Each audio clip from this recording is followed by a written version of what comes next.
श्री शिवाय नमस्तुभ्यम। हर हर महादेव। छत्तीसगढ़ राज्य के दुर्ग शहर के पास कोड़िया तहसील में गुरुजी पंडित प्रदीप मिश्रा जी के द्वारा गोपितृ शिव महापुराण कथा शुरू हो गई है और आज 10 अक्टूबर चौथे दिन की कथा पूर्ण हो चुकी है। ये 7 दिवसीय शिव महापुराण कथा है जो कि 7 अक्टूबर से 13 अक्टूबर तक आज सच है यूट्यूब के माध्यम से देखी जा सकती है।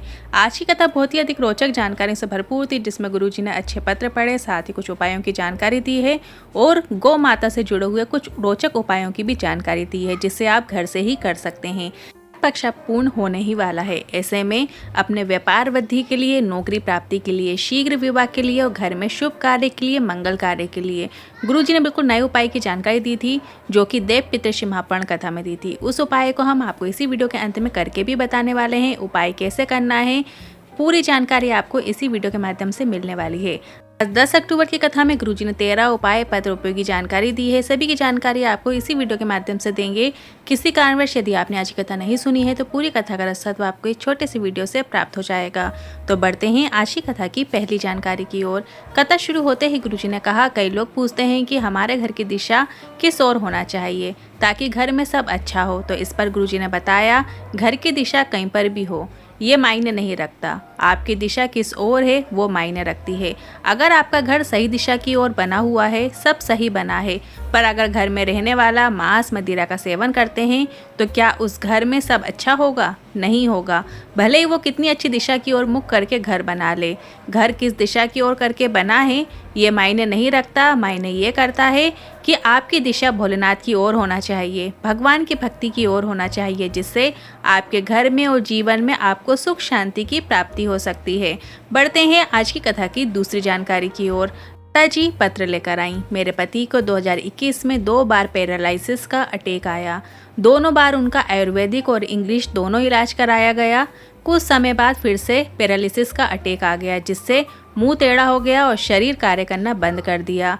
डॉक्टर ने कह दिया कि समय लगेगा उन्हें ठीक होने में। धीरे धीरे समय निकला और उन्हें तीसरा अटैक भी आ गया, जिससे उनका मुख बंद हो गया। ना वो खा सकते थे ना हिल पाते थे। उनको हॉस्पिटल में नाक से पाइप डाल दिया गया और डॉक्टर ने कह दिया कि अब ये जीवन भर ऐसे ही रहने वाले हैं। हॉस्पिटल में 25 दिन तक रहे, रोज उन्हें पाइप से ही भोजन देते। इसके बाद घर ले आए और पाइप से ही भोजन और पानी देना शुरू किया। फिर किसी ने कहा कि इन्हें पाइप के माध्यम से ही शिवलिंग पर चढ़ा हुआ जल औषधि रूप में दे दो, और मैंने ऐसा ही किया। शिवलिंग पर चढ़े हुए जल को दिए 1 ही दिन हुआ था। उन्होंने अगले दिन इशारे से बताया कि नाक की नली हटा दो, और उन्होंने अपने मुख से भोजन और जल ग्रहण किया। अब वे अपने मुख से भोजन कर लेते हैं और उनकी स्थिति में बहुत सुधार है। उसी का आभार व्यक्त करने कथा पंडाल में आई हूँ। बढ़ते हैं आज की कथा की तीसरी जानकारी की ओर। संतोषी जी पत्र लेकर आई, जनवरी 2022 भिलाई में शिव महापुराण कथा सुनी। उस दिन से जहाँ पर भी आपकी कथा छत्तीसगढ़ में होती है वहाँ 1 या 2 दिन सुनने ज़रूर पहुँचती हूँ। आपकी कथा में आती हूँ तो ऐसा लगता है कि अपने माता पिता भोलेनाथ के घर आकर कथा श्रवण करती हूँ। मेरे बेटे ने नीट का एग्ज़ाम दिया पर वो सफल नहीं हुआ, क्योंकि बहुत कठिन एग्ज़ाम होते हैं नीट के। बेटे को सभी ने बाहर कोचिंग करने को कहा, पर मैंने बेटे से कहा तू घर पर पढ़ाई कर, और इस बार जब एग्ज़ाम देने जाएंगे तो बेलपत्र की बीज वाली पत्ती में शहद लगाकर एग्ज़ाम देने जा। बेटा विश्वास नहीं किया, पर मैंने उसे बोला विश्वास का सफलता ज़रूर मिलेगी। इसके बाद मेरे बेटे ने भिलाई में एग्ज़ाम देने से पहले बेलपत्र में शहद लगाकर उपाय किया, और आपने ऑनलाइन सावन शिवरात्रि का अभिषेक कराया था, उसकी बेलपत्र को भी हमने कामना करते हुए रख लिया था, और बाबा की कृपा से मेरा बेटा नीट के एग्ज़ाम में पास हो गया है और डॉक्टर की पढ़ाई कर रहा है। उसी का आभार व्यक्त करने कथा पंडाल में आई हूँ। बढ़ते हैं आज की कथा की चौथी जानकारी की ओर। दक्षी जी पत्र लेकर आई, मेरा 10th से ही सपना था डॉक्टर बनूं। इसके बाद 2020 और 2021 में एग्ज़ाम दिया पर मुझे सफलता नहीं मिली। कुछ समझ नहीं आ रहा था क्या करूं, तो मेरे घर वालों ने शंकर भगवान के मंदिर में जाकर जल चढ़ाने को कहा और साथ में एग्ज़ाम के पहले बेलपत्र शहद वाला उपाय करने को कहा, और मैंने किया। और मेरे परिवार वालों ने भी मेरे लिए पशुपतिनाथ व्रत किया, और बाबा की कृपा से मैं आयुर्वेदिक BAMS की पढ़ाई कर रही हूँ। उसी का आभार व्यक्त करने कथा पंडाल में आई हूँ। बढ़ते हैं आज की कथा की 5वीं जानकारी की ओर। शशि धुर्वे जी पत्र लेकर आई। 2006 में लीवर और किडनी की समस्या हो गई थी। 16 वर्ष हो गए मुझे लीवर किडनी की बीमारी की बहुत परेशानी हो गई थी। 2022 तक परेशानी चलती रही और मेरी तबीयत खराब हुई और मैं हॉस्पिटल में भर्ती हो गया। डॉक्टर ने मुझे ऑपरेशन की बोल दिया। आपकी भिलाई में कथा हुई, वो मेरे परिवार वालों ने सुनी, विश्वास जागृत हुआ। नर्स ने बताया सीहोर रुद्राक्ष हो तो उसे लेकर शिवलिंग पर जल चढ़ाकर जल का आचमन कराओ। इसके बाद ऑपरेशन से पहले जांच करी और डॉक्टर ने कहा लीवर किडनी ने कार्य करना अब शुरू कर दिया है। अब मैं पूरी तरीके से ठीक हूँ। उसी का आभार व्यक्त करने कथा पंडाल में आए हैं।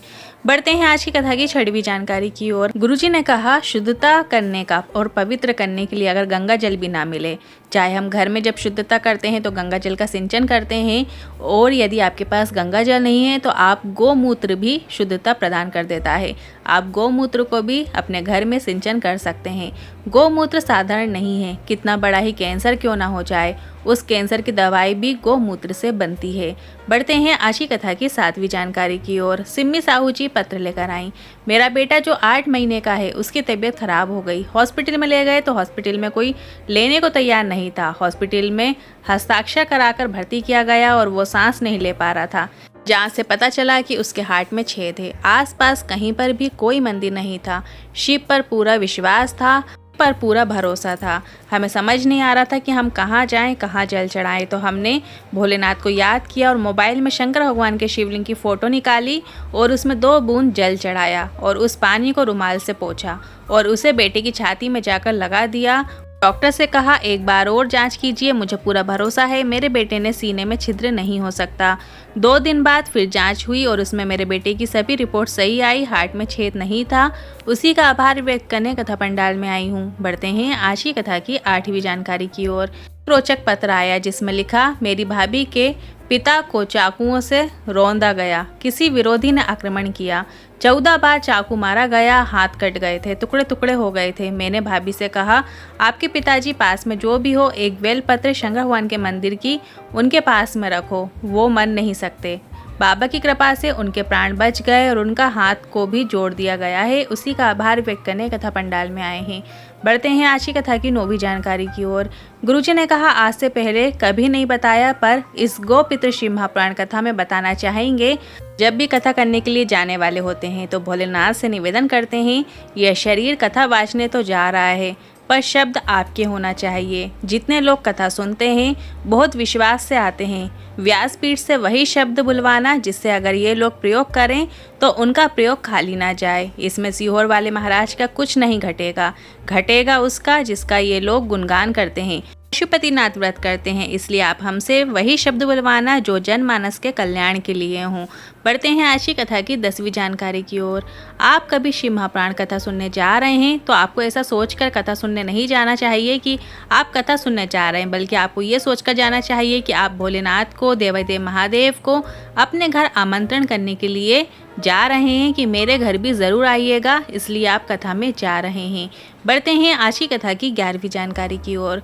गुरुजी ने कहा हमसे एक बेटी ने कहा मुझे कुंडली में मंगल भारी बताया गया है, मेरा विवाह होगा कि नहीं। तो गुरुजी ने कहा वो त्रिकालदर्शी आप मंगल को भी मंगल कर देता है। शिवलिंग पर जल चढ़ाने से कई प्रकार के दोषों से मुक्ति प्राप्त होती है और सब अमंगल मंगल हो जाता है। बढ़ते हैं आज की कथा की 12वीं जानकारी की ओर। लोक में जो पितृ निवास करते हैं उनकी 3 बेटियां हैं, मेना, धन्या और कला। जब बेटा किसी एग्ज़ाम में बैठ रहा हो या कंपटीशन एग्ज़ाम में बैठ रहा हो, नौकरी के लिए एग्ज़ाम में बैठ रहा हो, एंट्रेंस एग्ज़ाम में बैठ रहा हो, तो आपको पढ़ाई तो पूरी करनी है, पूरी मेहनत करनी है और शिव पर विश्वास के साथ याद रखना है कि दुनिया में ऐसा कोई काम नहीं है जो तुम कर नहीं सकते। ये उपाय एग्ज़ाम में सफलता के लिए किया जाता है या आपकी कोई विशेष मनोकामना है उसके लिए भी आप ये उपाय कर सकते हैं। और जिनका विवाह बहुत समय से अटका हुआ है, हो नहीं रहा है, उम्र बढ़ती जा रही है, उन लोगों को भी ये उपाय करना चाहिए। इस श्राद्ध पक्ष में ही ये उपाय किया जाता है, अन्य किसी भी दिन ये उपाय नहीं किया जाता। श्राद्ध पक्ष के कुछ ही दिन शेष बचे हैं तो आप इन दिनों में ये उपाय कर सकते हैं। आप कल के दिन मतलब 11 अक्टूबर के दिन भी ये उपाय कर सकते हैं। उपाय को करने के लिए आपको 3 पुष्पों की ज़रूरत होगी। 3 पुष्प आप कोई भी ले सकते हैं, बस आपको उसका कलर सफ़ेद रखना है, मतलब सफ़ेद फूल लेना है। 3 सफ़ेद फूल ले लीजिएगा और 3 चावल के दाने लेना है। 3 चावल के दाने भी आपको साबुत लेना है, कहीं से भी खंडित ना हो, ध्यान से रखिएगा। एक कटोरी में आप वो 3 सफ़ेद फूल और 3 चावल के दाने रख लीजिएगा। अपने दरवाजे के नज़दीक में अंदर की ओर रखना है। आप अपने गेट पे जब खड़े होंगे तो राइट साइड में ही रखना है, अंदर से बाहर की ओर। पितरों की तीनों बेटी मेना, धन्या और कला, इन तीनों का नाम लेते हुए, और जिस बेटा या बेटी के लिए आप ये उपाय कर रही हैं तो उनका नाम लेते हुए और उनका गोत्र लेते हुए आपको ये उपाय करना है। आप अपने घर में 2 बच्चों के लिए ये उपाय कर रहे हैं तो दोनों बच्चों का नाम लेकर और उनका गोत्र बोलकर ये उपाय करना है। घर की चौखट पर देहरी पे जब आप वो कटोरी रखेंगे तो आपको मेना, धन्या, कला, पितरों की तीनों बेटियों का नाम लेकर, फिर अपने बच्चों का नाम लेकर, गोत्र बोलकर, इसके बाद वो कटोरी थोड़ी देर आपको वहीं रखे रहने देना है। इसके बाद वो कटोरी को उठाकर आपको शिव मंदिर पहुंच जाना है। हाथ में 3 फूल रख लीजिएगा, 3 चावल के दाने रख लीजिएगा और इसके बाद नंदी महाराज को स्पर्श करते हुए माता शोक सुंदरी के स्थान पर श्री शिवाय नमस्तुभ्यं बोलते हुए वो 3 पुष्प और 3 चावल के दाने आपको माता शोक सुंदरी के स्थान पर अर्पित कर देना है, समर्पित कर देना है। ये उपाय घर की माता अपने बच्चों के लिए इस श्राद्ध पक्ष के किसी भी दिन कर सकती हैं। उनके अच्छे उज्जवल भविष्य के लिए, उनकी अच्छी नौकरी के लिए आप ये उपाय कर सकती हैं। उपाय आप अपने बच्चों के शादी विवाह के लिए भी कर सकते हैं। अब बढ़ते हैं अगली 13वीं जानकारी की ओर। 17 अक्टूबर से 21 अक्टूबर शिव पार्वती शिव महाप्राण कथा होने वाली है, जो कि नागपुर में होने वाली है और इसका समय रहेगा 2 बजे से 5 बजे तक और इसका एड्रेस इस प्रकार है, डिगोरी टोल नाका, नागपुर, महाराष्ट्र। इसके बाद गुरुजी की जो अगली कथा है वो 26 अक्टूबर से 1 नवंबर तक चलेगी और उस शिव महाप्राण कथा का नाम रहेगा चंद्र शिव महाप्राण कथा, जो कि रोग मुक्ति के लिए वाची जाएगी। कथा में गुरुजी बताएंगे रोगों से मुक्ति के लिए कैसे जल चढ़ाना चाहिए, क्या उपाय किया जाना चाहिए, वो सभी जानेंगे। और ये कथा अहमदाबाद, गुजरात में रहेगी और जिसका समय 2 बजे से 5 बजे तक रहेगा। इसके बाद जो गुरुजी की अगली कथा है वो 3 नवंबर से 9 नवंबर तक रहेगी। ब्रज 84 की पवित्र भूमि कोसी में शिव महाप्राण कथा होगी और इस शिव महाप्राण कथा का समय भी दोपहर में 2 बजे से 5 बजे तक रहेगा, जिसे आप आस्था चैनल यूट्यूब के माध्यम से भी देख सकते हैं। इसी कथा से संबंधित यदि आपके मन में कोई सवाल या क्वेश्चन है तो आप कमेंट बॉक्स के जरिए पूछ सकते हैं। वीडियो थोड़ा भी उपयोगी लगा हो तो वीडियो को लाइक करके कमेंट बॉक्स में हर हर महादेव जरूर टाइप कीजिएगा। श्री शिवाय नमस्तुभ्यम।